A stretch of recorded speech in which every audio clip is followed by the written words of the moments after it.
इस वीडियो में मैं आपको सिंगुलर नाउन और प्लूरल नाउन का कंसेप्ट इजी वे में एग्जांपल के साथ समझाऊंगी।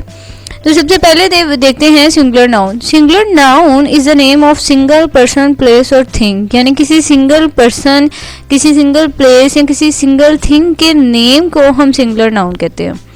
For example this is a cat, यहाँ सिर्फ एक कैट की बात की जा रही है तो इसे हम कहेंगे कि कैट जो है वो सिंगुलर नाउन है। लीव माई पेन, यहाँ सिर्फ एक पेन की बात की जा रही है, सिंगल पेन की, इसलिए ये सिंगुलर नाउन है।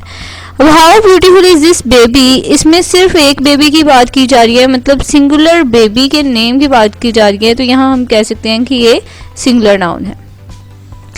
अगर प्लूरल नाउन की बात की जाए तो उसमें ये है कि name of more than one person, यानी किसी सिंगल पर्सन या प्लेस या थिंग के नेम की भी यहाँ बात नहीं हो रही, बल्कि बहुत ज़्यादा पर्सन यानी many things. Like these are cats, यहाँ कैट्स यानी किसी सिंगल कैट की बात तो नहीं हो रही ना, प्लूरल कैट्स की बात हो रही है, ज़्यादा कैट्स की बात हो रही है, तो इसलिए हम कह सकते हैं कि ये प्लूरल नाउन है।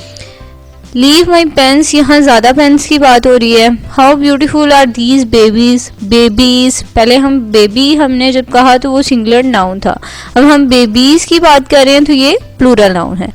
तो ये था सिंगुलर और प्लूरल नाउन का concept. And thanks for watching.